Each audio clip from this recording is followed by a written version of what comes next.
العابر الماكث. قبل سنة كنت هنا في هذه الحانة البلجيكية العتيقة لوحدي. لم أكن لوحدي.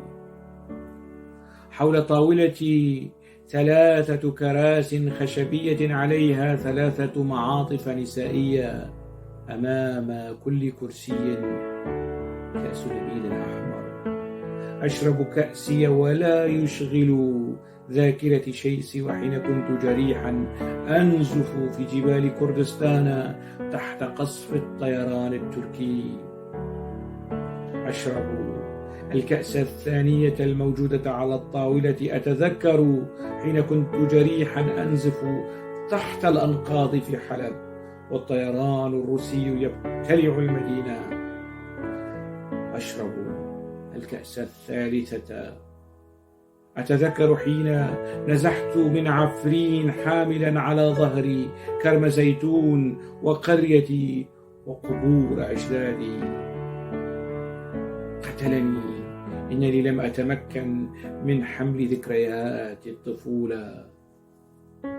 شربت الكأس الرابعة وأنا أتذكر حين كنت نازحا بلجيكيا مذعورا محشوا في زورق يحاول الهرب إلى الضفة الأخرى من بحر الشمال والطيران النازي يقصف. شربت الكؤوس ال4. حملت المعاطف ال3. شربت الكؤوس ال4. حملت المعاطف ال3. غادرت الحانة قبل أن يقتحمها قاتل مدجج بالأحقاد. قبل شهر كنت هناك في تلك الحانة المحشورة في زقاق ضيق متفرع من شارع الاستقلال الإسطنبولي. كعادتي لم أكن لوحدي. حول طاولتي كرسيان عليهما معطفان نسائيان. أمامي كأس نبيذ وأمام الكرسيين كأسين. المعطفان ليسا غريبين. لا أذكر لمن هما.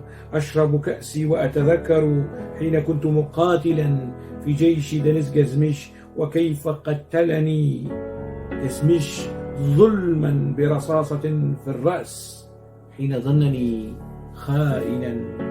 شربت الكأس الثانية الموجودة على الطاولة. تذكرت حين كنت مقاتلا في جيش معصوم قرقماز ورأيت كيف اغتيل برصاصة من الخلف.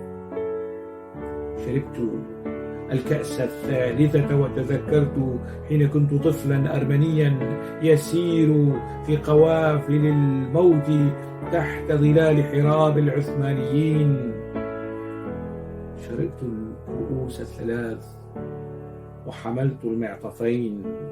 غادرت الحانة قبل أن يقتحمها البوليس التركي باحثا عن ثائر تركي وثائر كردي وطفل أرمني نجا من المذابح قبل 100 سنة.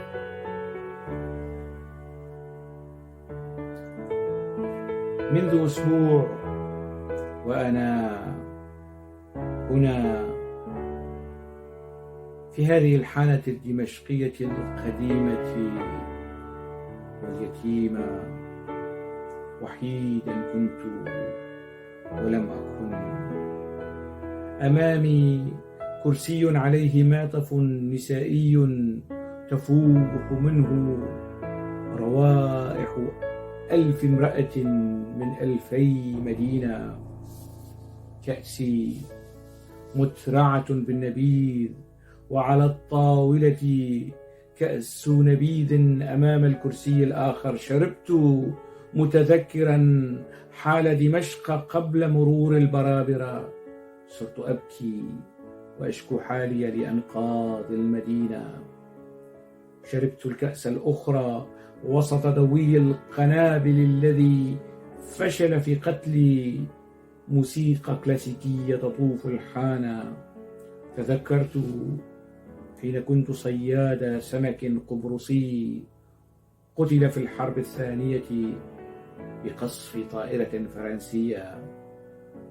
حملت المعطف النسائي وغادرت الحانة قبل أن يقتحمها القتلة ببنادقهم ونياشينهم وصواطيرهم ولحاهم. قبل ساعة كنت هنا وهناك في كل الحانات والثورات التي مررت بها، كقصيدة تائهة أضاعت كاتبها منذ 5000 سنة. قبل ساعة كنت هنا وهناك في كل الحانات والثورات التي مررت بها، كقصيدة تائهة أضاعت كاتبها منذ 5000 سنة.